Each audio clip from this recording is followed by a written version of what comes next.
a grunt, and a vast, ragged, tired sigh. They were going down, earthbound like a spine-shot stag. Instinct made Clay throw his arm up in front of his face. It was all he had time to do.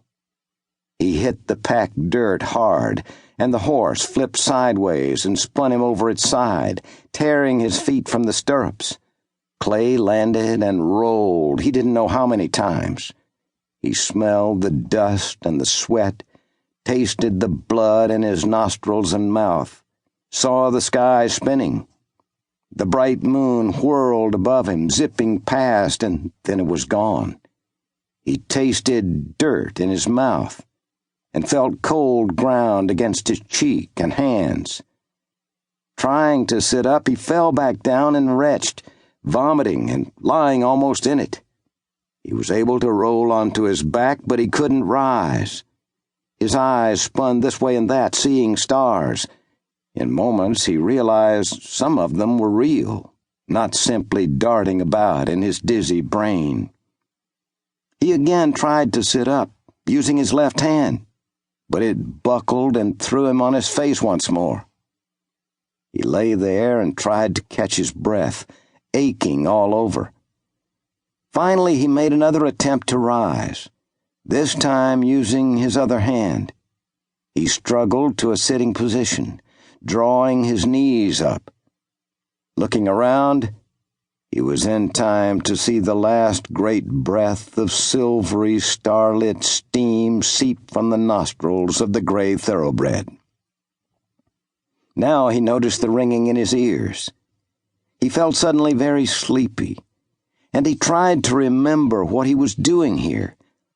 Why was one of his boots off? Where was he, for that matter? He looked around, seeing dim orange lights in distant houses, black trees swaying against the midnight blue skyline. He started to push up again, and this time he saw his left forearm buckle midway, and once again he fell. The fall was accompanied by searing pain like he'd never felt before.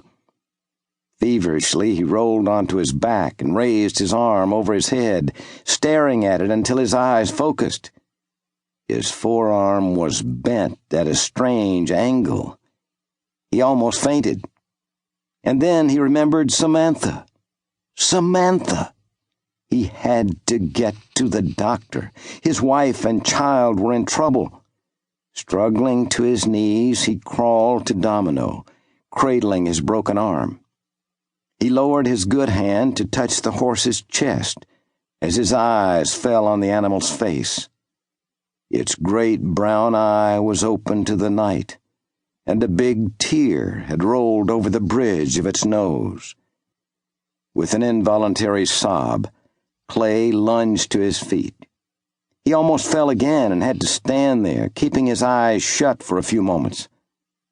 Finally, he opened them again and saw in the distance a smattering of dim, reddish-yellow lights. How far were they? 2, 3 miles? Didn't matter how far, he had to go. Looking around, he found his other boot near the dead horse and sat down on the horse's side, somehow managing to get his boot on one-handed. Then he looked toward those distant lights again. He started that way, in stumbling steps at first. Then his strides became more sure, and after trying to go at a run for a minute or so, he settled back into a fast, long-legged pace that let him hold on to his broken arm, easing the pain. Samantha!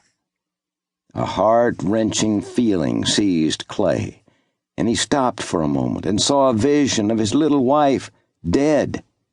He squeezed his eyes shut and forced it away. He wouldn't entertain those horrible visions. He would force them out of his mind, will them gone.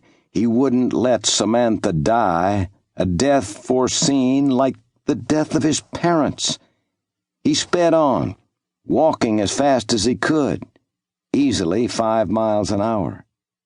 He could feel his feet getting sore in his riding boots, but it didn't matter. They could get skinned.